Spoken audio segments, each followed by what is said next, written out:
जिस मासूम सी दिखने वाली महिला की ये तस्वीर है, उस महिला ने ऐसी खौफनाक वारदात को अंजाम दिया है कि जिसको सुनकर आपको यकीन नहीं होगा। पहले इस महिला ने 2 लड़कों से शादी की और उन दोनों लड़कों को फिर इतनी खौफनाक मौत दी क्या रूह कांप जाए। दूसरे वाले को तो पूरा काट डाला और उसके बाद ये भागने वाली थी, लेकिन पुलिस ने इसको पकड़ लिया। और फिर पकड़ने के बाद जब पुलिस ने पूरी कहानी की जांच पड़ताल की कि आखिर इसने शादी क्यों की जब इसको मारना ही था, और मारा इसने क्यों, वजह क्या थी और किस प्लानिंग से मारा, पूरी कहानी जब आप सुनेंगे तो आपको यकीन नहीं होगा कि इसी महिला ने इस घटना को अंजाम दिया। तो चलते हैं और आज की जो कहानी है उसको शुरुआत से जानते हैं आखिर तक। तो दोस्तों, मेरा नाम माज है। उम्मीद है कि आप सब अच्छे होंगे, सुरक्षित होंगे। और जो आज की घटना है वो पश्चिम बंगाल की कोलकाता की है और वहीं का एक बेगुवाटी थाना इलाका है। और 1 सितंबर को लगभग 5 बजे का टाइम था कि जो वहाँ इलाके के लोग थे वो सुनते हैं कि जो घर है उस घर से बहुत ज़्यादा चीख पुकारने की आवाज़ें आ रही थी। और जो घर है वो उसका है, भोला नाम के शख्स का है, जो अपनी पत्नी उपासना के साथ रहता है। और अक्सर ये उपासना और भोला में झगड़ा होता है और झगड़ा इतना ज़्यादा होता है कि लोग इनकी चीख पुकार से परेशान हो जाते हैं। कभी कभी पुलिस को भी फ़ोन करना पड़ता है। लेकिन आज कुछ ज़्यादा ही चीख पुकार आ रही थी। जो मोहल्ले के लोग थे वो सुनते रहते हैं, उनको लगता है कि शायद चीख पुकार बंद हो जाएगी। लेकिन चीख पुकार बंद होने के साथ साथ जो ये भोला का घर है, भोला का जो रूम है, उसमें से धुआं निकलने लगता है और धुआं बहुत ज़्यादा। अब जब मोहल्ले के लोग देखते हैं तो वो सोचते हैं कि शायद लग रहा है कि आज ज़्यादा ही कुछ लड़ाई हो गई है और लगता है घर के अंदर आग लग गई है, हो सकता है कुछ अनहोनी हो। इसलिए 4-5 लोग जो रूम है उपासना का, भोला का, वहाँ पर पहुँचते हैं। और जैसे ही जाते हैं तो जो गेट को बजाते हैं कि उपासना गेट खोले, भोला गेट खोले, लेकिन गेट नहीं खुलता। कुछ देर तक बजाने के बाद उपासना गेट खोलती है और बोलती है कि भोला यहाँ पर नहीं है, आप जाओ। वो बहुत ज़्यादा घबराई हुई थी और जो मोहल्ले के लोग थे उनको थोड़ा शक होता है और वो अंदर आना बोलते हैं कि अंदर भोला की अभी आवाज़ आ रही थी और तुम मना कर रही हो कि भोला यहाँ पर नहीं है, हमें देखना है भोला कहाँ पर है। और जब मोहल्ले के लोग ये बोलते हैं तो जो उपासना थी वो घर से बाहर की तरफ भाग जाती है।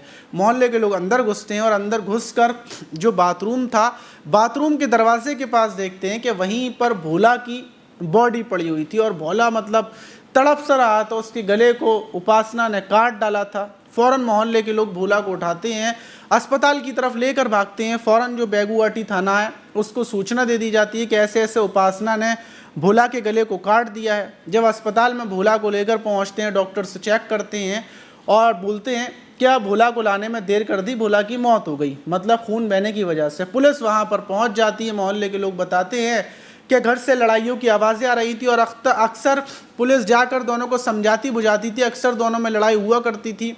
और आज उपासना ने भोला की हत्या कर दी। अब इतनी बात पता चलती है, पुलिस उपासना को ढूंढने में लग जाती है, उपासना का रिकॉर्ड खंगालने में लग जाती है।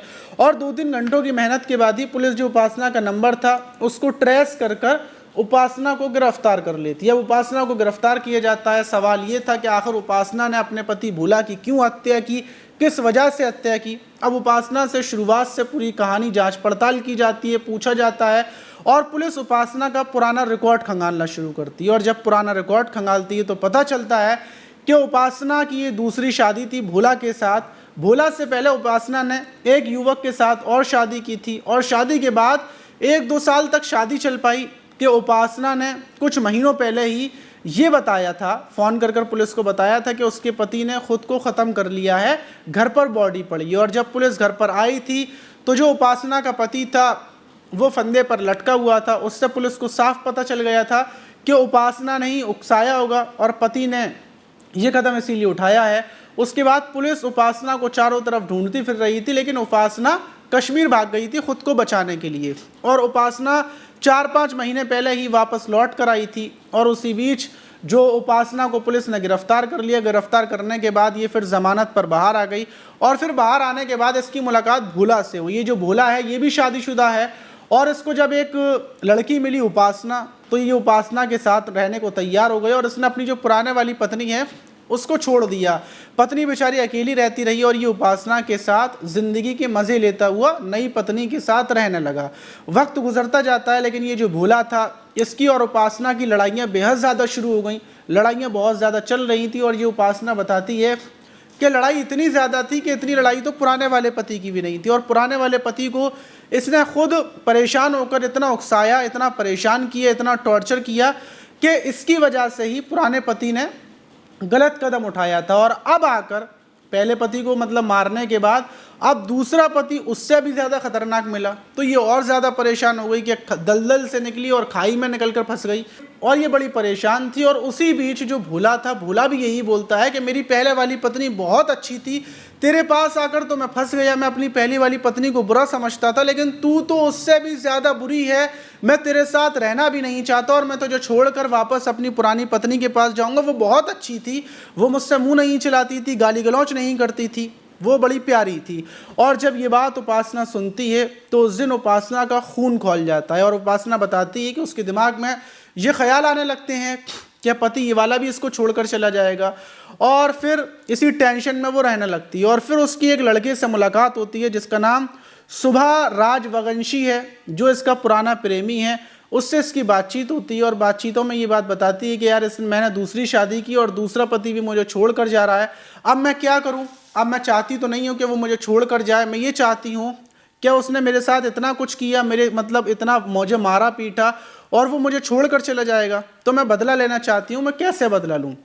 तो इसी बीच जो इसका प्रेमी है सुभाष, वो इसको एक बड़ी सी जो चाकू टाइप का होता है वो ला कर देता है, और ये कॉल रिकॉर्ड से पुलिस को पता चल गया था। पुलिस ने सुभाष को भी गिरफ्तार कर लिया, और सुभाष ने इसको एक चाकू ला कर दिया, बोला कि देखो ऐसा करो, तुम्हारा बदला पूरा हो जाएगा अपने पति को मारकर, और उसके बाद हम लोग यहाँ से भाग चलेंगे, एक नई ज़िंदगी की शुरुआत करेंगे, एक अच्छी सी जगह पर रहेंगे। और यही इसकी प्लानिंग थी उपासना की, और उपासना ने उस चाकू को लेकर रख लिया था। और 1 सितंबर को जब लड़ाई झगड़ा होता है तो उसी बीच ये मौका पाकर अपने पति भोला की गर्दन पर चाकू से वार कर देती है, क्योंकि पहली चीज़ ये चाहती नहीं थी कि वो अपनी पत्नी के पास वापस लौटे, और दूसरी चीज़ के शादी की थी, इसको मतलब बहुत ज़्यादा तकलीफ हुई थी, इसको ऐसा लगता था कि भोला ने इसका गलत फ़ायदा उठाया है, तो इसको बदला भी पूरा करना था। अब इसने अपने पति भोला की हत्या कर दी, और उसके बाद ये अपने प्रेमी सुभाष के साथ भागने की प्लानिंग कर रही थी, लेकिन उससे पहले ही पुलिस ने इसको गिरफ्तार कर लिया। गिरफ्तार करने के बाद ये पूरी कहानी इसने बताई, और कहानी पता चलने के बाद हर कोई हैरान था कि भला 2 शादियां की, दोनों पतियों की हत्या कर दी, और तीसरा जो सुभाष था उससे शादी करने की तैयारी कर रही थी, और ये कांड हो गए और ये पकड़ी गई। फिलहाल में ये खबर सुनकर हर कोई हैरान है, और आप भी सोचकर हैरान होंगे कि इस टाइम पर इंसान को किसी की हत्या करने में ज़रा सा भी ऐसा नहीं लगता कि वो बड़ा काम कर रहा है, बस नॉर्मली हत्या कर देता है। और हत्या सिर्फ इसलिए कर देता है कि उसको ये बात पता होती है कि मेरी खुशी से बढ़कर कुछ भी नहीं है, ना किसी की जान है, ना किसी और की कोई वजह है, बस सबसे ज़्यादा मेरी खुशी है। तो इस टाइम पर ऐसे ही क्राइम हो रहे हैं। आप इस घटना पर क्या बोलना चाहेंगे? क्या जो उपासना है उसने सही किया, या फिर वो ऐसा भी कर सकती थी कि वो भोला को छोड़ देती और नए प्रेमी सुभाष के साथ शादी कर लेती? लेकिन क्राइम जो ठहरा, बदला जो ठहरा, और बदला हमेशा गलत ही करवाता है। आप इस घटना पर क्या बोलेंगे? कमेंट बॉक्स में ज़रूर बताइएगा।